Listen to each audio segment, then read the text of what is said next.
There was a man by the name of Nabil Qureshi who grew up in a Muslim home. He grew up as a Muslim man, and he came to America when he was fairly young. He started going to university, and through the process of living with a Christian roommate and through their many debates and their many dialogues, he eventually came to know the Lord, and he converted to the Christian faith. And he was a very intelligent man, a very bright man, and so he got into the world of Christian apologetics. He wrote a best-selling book called Seeking Allah and Finding Jesus. And so his amazing conversion and his amazing testimony and his many hard efforts in the field of apologetics made him pretty well known in many Christian circles. You may have heard of Nabil Qureshi, maybe have read some of his books or seen some of his lectures. However, I speak of him in the past tense because yesterday he lost a one-year battle to cancer. In the presence of his family, his wife, he went home to be with the Lord. But what's interesting about the times that we live in is we have such amazing technology that as he's been in the hospital and literally on his deathbed, he's been doing what are called video logs or vlogs or vlogs, and he's been sort of documenting his experience. And one of the second to last one he posted was when he got the news from the doctors that he had about 3 days to live. And so it was so amazing to see him be confronted with death and to see what's he going through emotionally, spiritually, as he is in very last moments of his life. And obviously, anytime I think that we go to funerals or we are confronted with death in certain ways, we sort of put ourselves in their shoes and we wonder, what would I be saying? What would I be feeling if I knew that I was going to die soon? What we have as we wrap up our series in 2 Timothy, as we finish the book, if you would please open up to 2 Timothy chapter 4, is we're going to get Paul's dying words. Paul is on his deathbed as well, as he is imprisoned in Rome and is about to be executed. And so really what we are going to read as we finish out the book is we're going to read Paul's, basically his final words. And as Paul looks back on his life, what are the things that Paul is saying in conclusion about his own life, his own ministry, and his own testimony?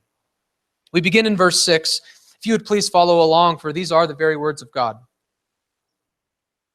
For I am already being poured out as a drink offering, and the time of my departure has come. I have fought the good fight. I have finished the race. I have kept the faith. Henceforth there is laid up for me the crown of righteousness, which the Lord, the righteous judge, will award to me on that day, and not only to me, but also to all who have loved his appearing. Do your best to come to me soon, for Demas, in love with this present world, has deserted me and gone to Thessalonica. Crescens has gone to Galatia, Titus to Dalmatia. Luke alone is with me. Get Mark and bring him with you, for he is very useful to me for ministry. Tychicus I have sent to Ephesus, and when you come, bring the cloak that I left with Carpus at Troas, and also the books, and above all, the parchments. Alexander the coppersmith did me great harm. The Lord will repay him according to his deeds. Beware of him yourself, for he strongly opposed our message. At my first defense, no one came to stand by me, but all deserted me. But may it not be charged against them. But the Lord stood by me and strengthened me, so that through me the message might be fully proclaimed, and all the Gentiles might hear it. So I was rescued from the lion's mouth. The Lord will rescue me from every evil deed and bring me safely into his heavenly kingdom. To him be the glory forever and ever. Amen. And greet Prisca and Aquila and the household of Onesiphorus. Erastus remained at Corinth, and I left Trophimus, who was ill, at Miletus. Do your best to come before winter. Eubulus sends greetings to you, as do Pudens and Linus and Claudia and all the brothers. The Lord be with your spirit. Grace be with you. Paul begins in verse 6 by describing his impending death in a beautiful Old Testament analogy. He describes his death as being a drink offering. This was a common Old Testament offering that was given in the book of Leviticus and Old Testament law.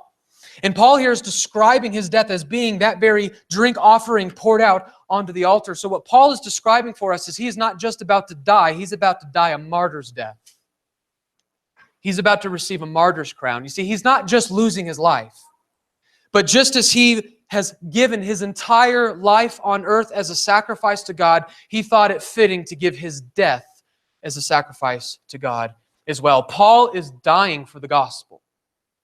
And it's interesting, he speaks here in the passive voice. He says, I am being poured out already.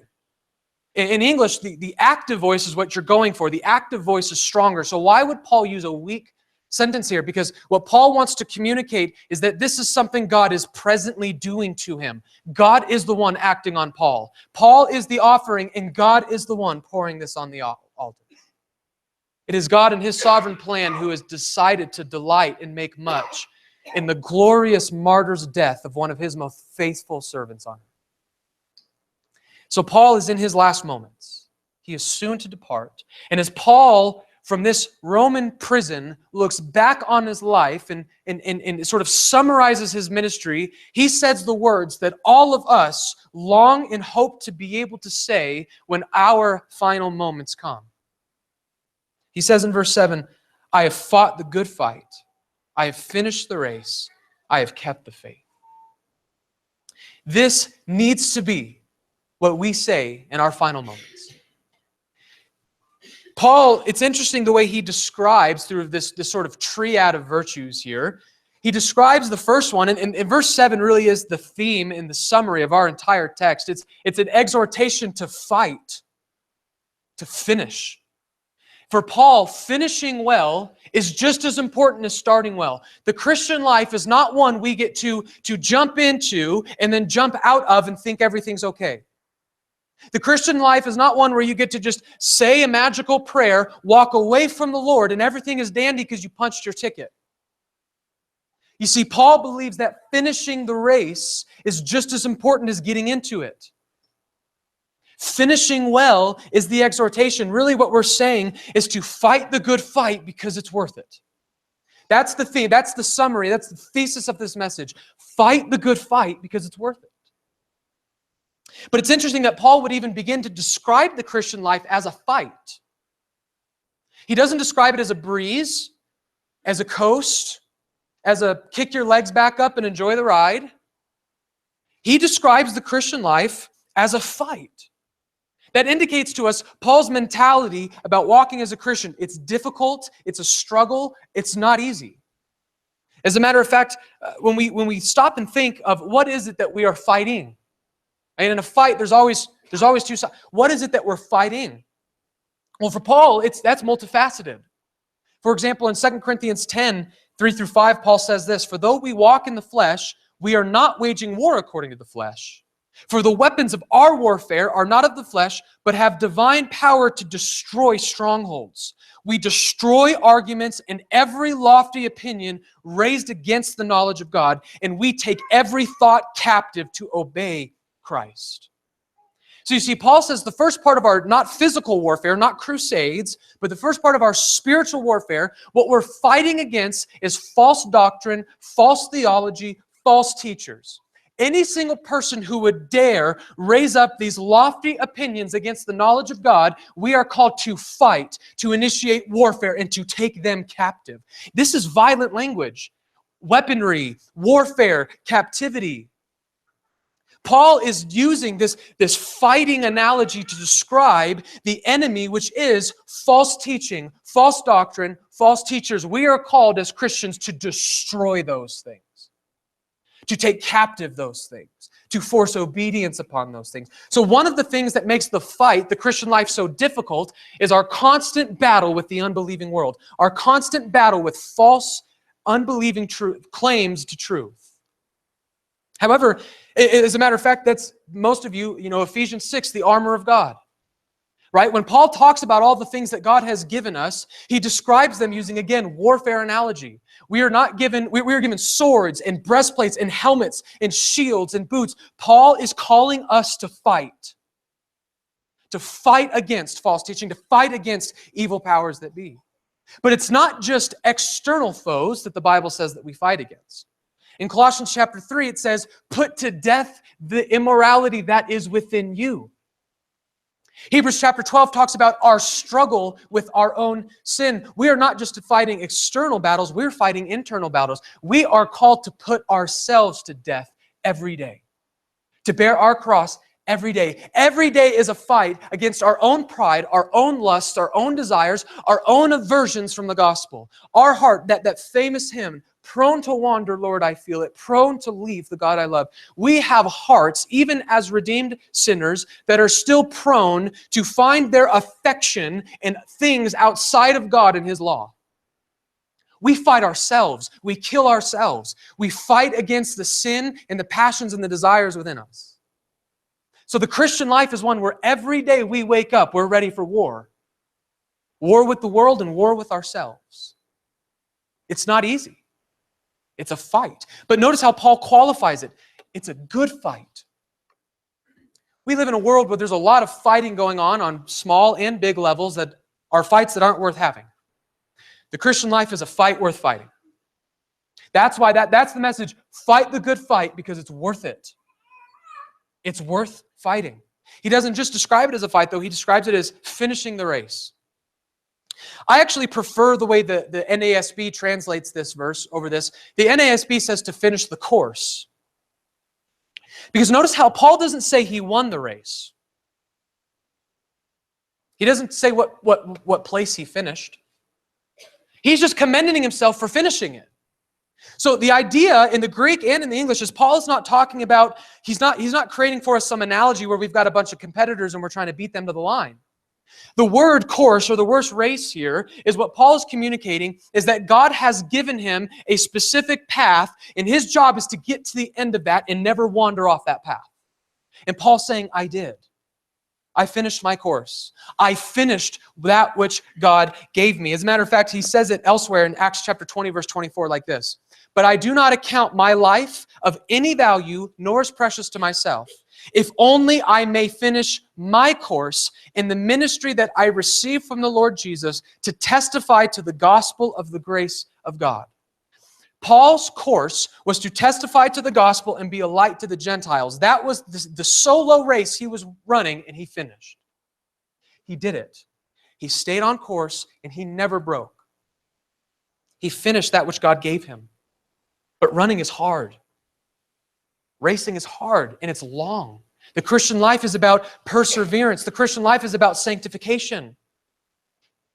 And he also talks about keeping the faith. Paul maintained the truth that was delivered to him, and he accurately kept it true. He did not distort it, and he, as was his ministry, his commission, he faithfully kept it and gave it to the world and to the church that he was called to give it to.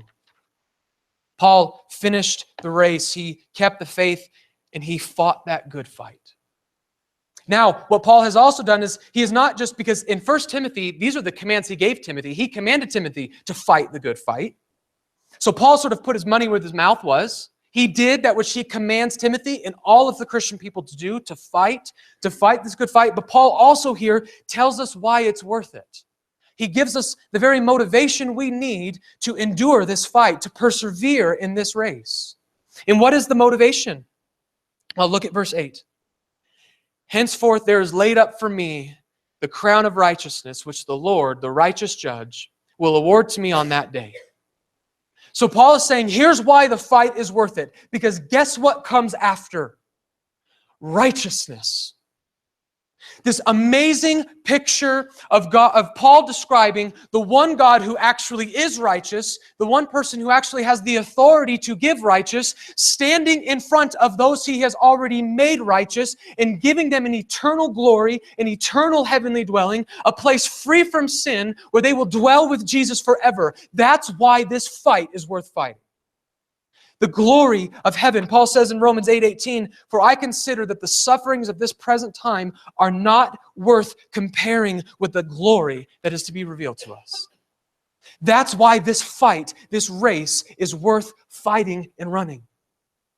Because the end of the finish line is not some perishable wreath that the Olympians in Greece got. It's an eternal wreath. It's an eternal crown of righteousness. John MacArthur had a quote where he said, what I look forward to most about heaven is righteousness. I'm tired of sin. I'm tired of my sin. I'm tired of my own desires. I'm tired of this fleshly world of sin. He longed for perfection, and Paul says it's offered to us. It's offered to us. Because notice how Paul makes sure to go out of his way to say this is not some special apostolic gift. right? Because we'd be prone to think that. Like, of course, Paul's going to get that crown. I mean, he was an apostle. He was an apostle. He was given a commission and a race that no one in this room will ever have. He will do more for this church, for the church of God, than no one in this room ever will. He was a special and unique person with special and unique gifts. I will never write scripture. I will never do that for you. I will never preach a perfectly infallible sermon. I will never do that. That was Paul's life. So isn't this reward just a special apostolic gift? Absolutely not. Paul says, guess who else gets this at the end of verse 8? Not only him on Judgment Day, but all who have loved Christ's appearing. This is something for all of us to receive, the crown of righteousness. That's the motivation. That's what makes the fight worth fighting. And notice how Paul, he sort of throws in, when he talks about waiting for Judgment Day, when Jesus will judge the living and the dead, that's when everyone will receive their judgment. And notice how he had to throw in that little phrase, the righteous judge. I don't think the irony of Paul's situation was lost on him. I think Paul is making a direct comparison right now to Jesus and Nero. Paul was comparing his present circumstances with his soon-to-come eternal circumstances. Because let's look at the irony of this for a moment. Paul is about to stand on earth before an unrighteous judge. And then he is about to receive a guilty verdict. And then he is going to receive a sentence of death. And guess what that circumstance is going to do for him? It's going to release him from this earthly realm and take him to a righteous judge who will give him a righteous verdict, and the sentence will be life. The wicked judgment of these unjust rulers will give Paul the opportunity to experience the righteous judgment of the only just ruler. So Paul is saying, I'm not concerned with these judges. I'm not concerned with these courtroom shenanigans, because I will stand before the righteous judge and receive life. And Paul says that is for you to have. That is for you to have, but you need to finish well. You need to stay the course. And in many ways, that's the end of the sermon. That's the exhortation. Fight the good fight. Run the race. Keep the faith, because it's worth it. However, I want us to get through the book. I want us to see everything, and I'll admit my own struggles. Sometimes the end of Paul's letters are really hard to preach. I kind of felt like a gold panner, because what Paul's doing, I'm not saying they're not inspired. It's inspired text, but there's still a human element to our text. And so Paul is basically just sort of throwing down on paper all of his final thoughts, his final exhortations. And a lot of times from the human side of things, they seem so disjoined and disconnected and random. And so I felt like a gold panner, just kind of shifting through and finding really cool nuggets and things that I would like to find and talk about, but it's difficult to bring these all together. But I do think that in verses 9 through 22, the very themes that we just discussed in 6 through 8, and the very themes of really this entire book, subtly pervade this entire closing section. These themes are subtly found in the ending section. And here's what I mean by that. Paul described the Christian life as being a fight, and he calls us into that fight. But Paul does not call us to places he's not willing to go. I would venture no one in this room ever has or ever will experience a difficult life the way Paul did. Paul understood what it means to fight better than any of us. Paul experienced the fight more intensely than any of us. And we see not only in the circumstances of him being in prison, about to be martyred, but we see that going throughout all the text. If you don't believe the Christian life is a fight, is a course to be run, look at verse 9. Do your best to come to me soon. So he's alone right now. For Demas, in love with this present world, has deserted me and gone to Thessalonica. One of the things about the Christian life that we experience is the betrayal and desertion of those most close to us. For Demas, he shows up in the New Testament elsewhere. At the end of the book of Philemon, he is described as one of Paul's fellow workers. He's described at the end of Colossians as being one of Paul's immediate companions, who's with Luke and he's with Mark. Demas was part of the inner circle. And here we have Demas, one of Paul's companions and fellow workers and closest compatriots, abandoning Paul and abandoning the faith. Paul was probably devastated.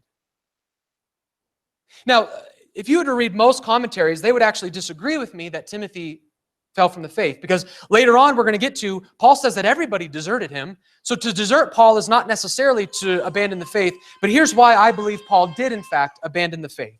Because look at how Paul goes out of his way to describe Demas' circumstances. He doesn't just say, Demas has deserted me. He says, Demas, in love with this present world, has deserted me. From a biblical perspective, that is a serious charge. First and foremost, I believe Demas serves as an incredibly stark parallel to not only Paul, but to all of Christians that were just described in the text before. Paul just got done talking about an eternal perspective.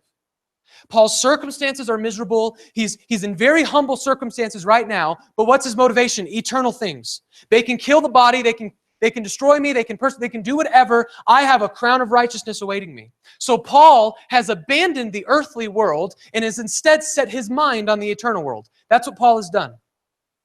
Demas has done the exact opposite. As a matter of fact, famous Christian missionary Jim Elliot would describe Demas as a fool.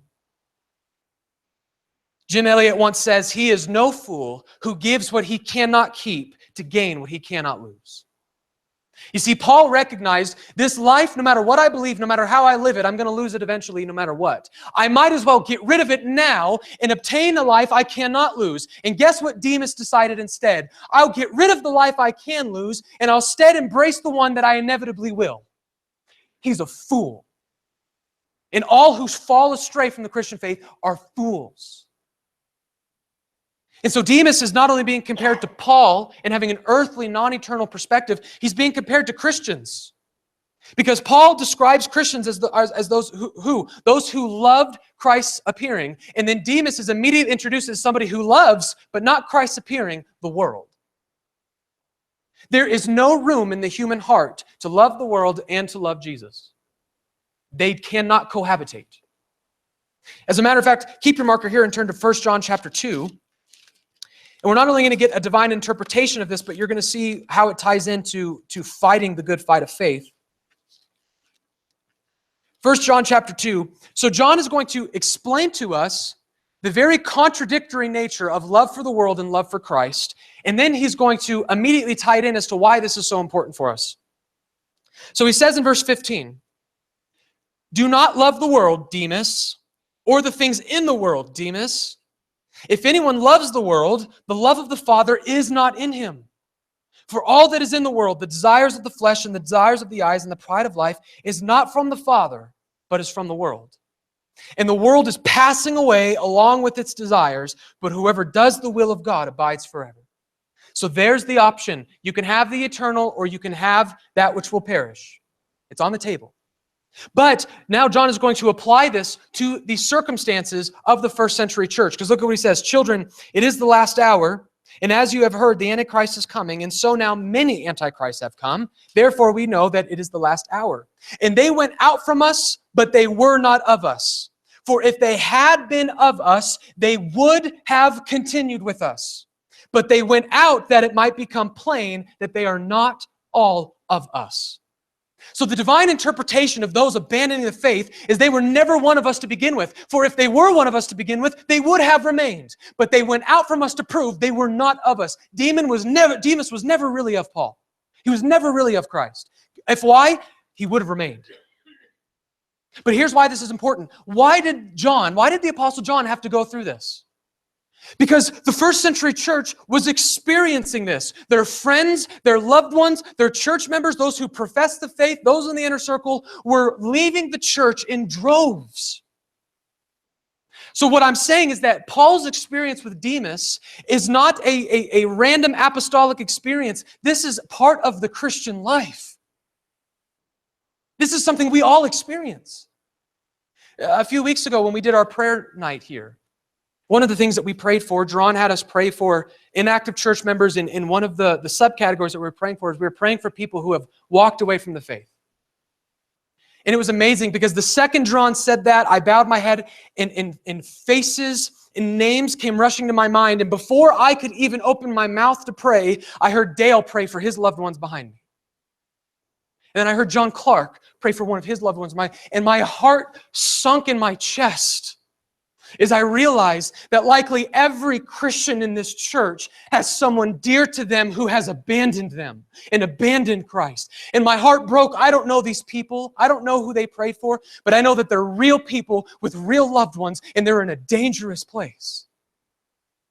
You see, the fight of betrayal, the fight of losing people was a real struggle to Paul, and it's a real struggle to us. That's why the Christian life is a fight. But it's not just the concept of betrayal that Paul had to get used to. Paul also had to get used to persecution and opposition. Look at verse 14. Alexander the coppersmith did me great harm, and the Lord will repay him according to his deeds. Beware of him yourself, for he strongly opposed our message. The Christian life is a fight because our message is not taken well usually. And we constantly, just like Paul, with Alexander the coppersmith and with the Jews who were stoning him and beating him and the Romans who were imprisoning him and stealing from him, Paul spent his entire life dealing with opposition and persecution. And I guarantee you've experienced some of that in your walk as well. This is a Christian experience. This is part of the Christian fight. People will betray us. People will oppose us. Now, as a brief side note, one of the things that I found so interesting is notice the juxtaposition between Paul's response to Alexander and then his immediate response to the other Christians who deserted him. Look at what he says back in verse 14. Alexander the coppersmith did me great harm. He says in verse 15 because he strongly opposed the message. The Lord will repay him according to his deeds. He jumps straight into judgment. Straight into it. He will be judged. But look what happens to Paul later on. Verse 16. At my first offense, no one came to stand by me, but all deserted me. Luke, he's gone. Tychicus, he's gone. Timothy, he's nowhere to be found. Paul's brethren, Paul's Christians, they desert him. They abandon him during his preliminary hearing. He's standing before the judge. This is an important case, and his church is nowhere to be found. So God will judge them according to their deeds, right? Just like Alexander? No. Paul immediately jumps to their intercession. He says in verse 16, at my first offense, no one came to stand by me, but all deserted me. May it not be charged against them. Why didn't he say that about Alexander? He did make me great harm. He opposed our message. May it not be charged against him. You see, what I think we're seeing here is the severity of opposing Christian doctrine. There are few sins in the world greater than publicly defying and opposing and persecuting the gospel and the church of God. It can be forgiven, but it is a grave, grave sin to persecute God's church. John Calvin put it this way. From Paul's words, we may infer that Alexander had committed no greater offense than an attack on sound doctrine. For if Alexander would have wounded Paul's person or committed an assault on Paul, Paul would have endured it patiently. But when the truth of God is assailed, his holy breast burns with indignation. Because this man rose against God with malice and sacrilegious hardihood and openly attacked known truth, such impiety had no claim to compassion. That's the severity of opposing the Christian message. God will judge you according to your deeds. But the point is this. Demas and Alexander, this is part of the Christian experience. This is not part of the Pauline experience. You have faced persecution, you have faced betrayal, and you will for the rest of your life. The Christian fight is a fight. However, pervading this text is not just the specific struggles of the Christian fight, but more importantly, we see the grace of God in this text given to his people to endure and finish and fight the fight. The struggles are not present here alone. The grace of God overwhelms them. Here's what I mean by that. We talk about Demas in verse 9, and we talk about Alexander in verse 14, but what is every other verse riddled with? Friends. Friendship. So in other words, I'm calling this one of the blessings of God to endure the fight and finish the race is the community of the saints. You want to know one of the blessings that God has given you to fight the fight, to endure this Christian life? You want to know what my blessing is to help me get through this? It's you. It's you. It's this church. It's these people. Because look, we've got a Demas and we've got an Alexander, but Paul at the end of his life can't get his mind off all of his friends. He wants to see Timothy in verse 9. He talks about Crescens and Titus and Luke and Mark and Tychicus. And he talks about Carpus. He talks about Priscilla and Aquila and Onesiphorus and Erastus and Trophimus and Ebulas and Pudens and Linus and Claudia and all the brothers. This text is filled with companionship, not betrayal. So the point is this, is that even though we have our Demases and even though we have our Alexanders, the Christian faith has provided for us a family and a church which makes all of those things irrelevant. What business does Paul have being friends with half of these people? They have nothing in common. What does a celibate, single, Pharisaical Jew have in common with a married Gentile woman? They don't have the Broncos to bond over. Do you think they've been reading the same literature? They have nothing in common but one thing and one thing only, the blood of Christ. And it is the gospel which serves as the strongest glue that unites people who have nothing in common into a relationship that cannot be broken, that no worldly relationship can touch. I understand the Marines are close and they go through a lot, but that is nothing like a gospel bond. I understand that football teams and police officers, and they've got their camaraderie in their community, but that is nothing like a gospel bond. Not even your physical family comes close to touching what we have been united into in the household of God. The gospel of God binds us together in such a way we are given a family that gets us through this fight. It's the grace of God, one another. But it's not just the church. It's not just the community of the saints that Paul appeals to in these difficult and hard times. He appeals to, actually, let me just say this because this was a very personal thing for me. Don't let your Demases distract you from being thankful for your Marks and your Lukes. Now, there's a sermon I listened to once of a pastor out in the South somewhere, and his church was shrinking like crazy. And he was in his office one time because so many people had left, and he was praying out loud. And he was saying, I think I need to step down. I'm clearly not a leader. My church, they've left me. Half of them are gone. I'm clearly not a leader. And one of their members walked by, this woman. And she heard him praying, and she stepped into his office, and she said, Pastor, we ain't all gone. I've experienced a lot, especially like in the college ministry. We have so many kids come and go. So many people try us out for a while and they're gone. And sometimes I am tempted to be so drowning in discouragement and anxiety. What are we doing wrong? Why can't we keep them? Why aren't they staying? Why aren't they loving it? And I can get so distracted with how small the numbers are. And I can get so distracted with all of the faces and the names of the people who have left that I never stop to thank God for the people who have been with us for 5 years. They've been faithful to our group for 5 years. Every week they've come.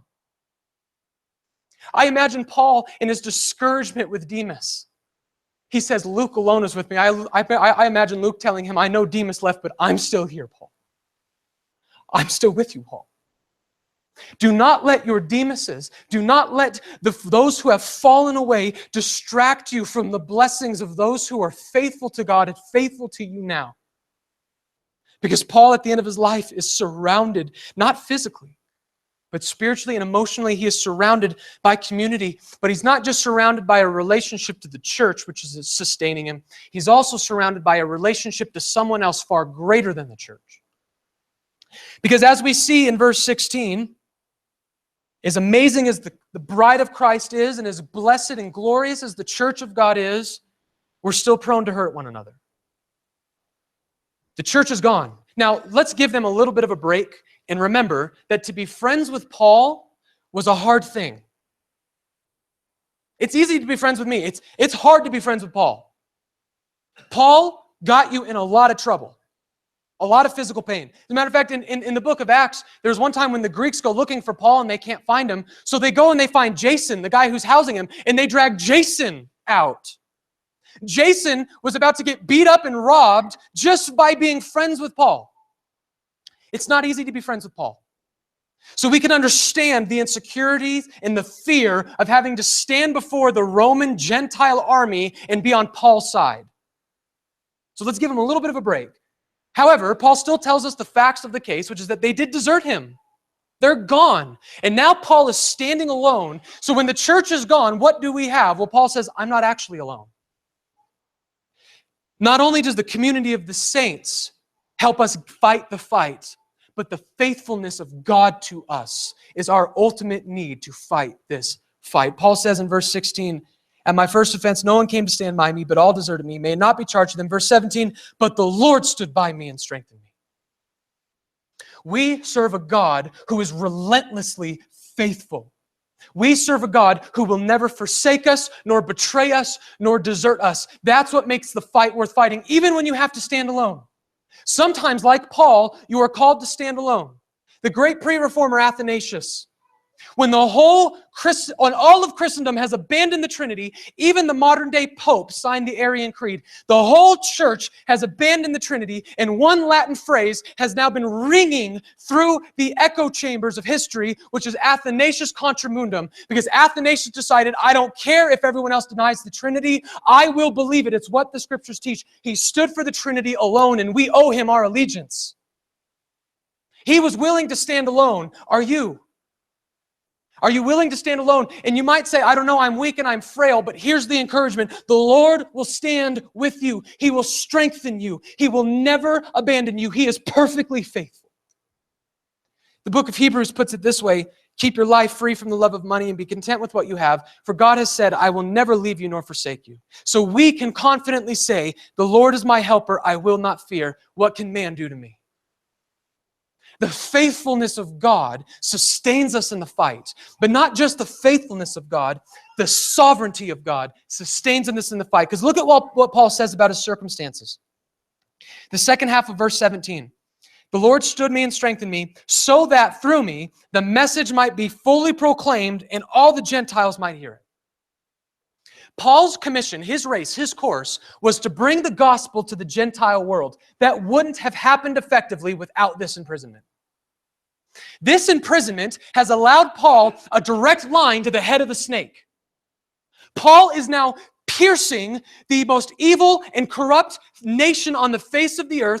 He is now broken through the walls of the most corrupt and vile pagan Gentile nation, and he is now preaching the gospel to the most powerful and influential people in this time on the face of the earth. And that happened because of his imprisonment. So Paul's point is this, even when the fight gets hard, and even when the trail gets rough, and even when things get messy and devastated and broken, we serve a sovereign God who has ordained these things for our good and his glory. Paul's in prison so that he might fulfill his ministry and bring the gospel to Gentiles who were unreachable.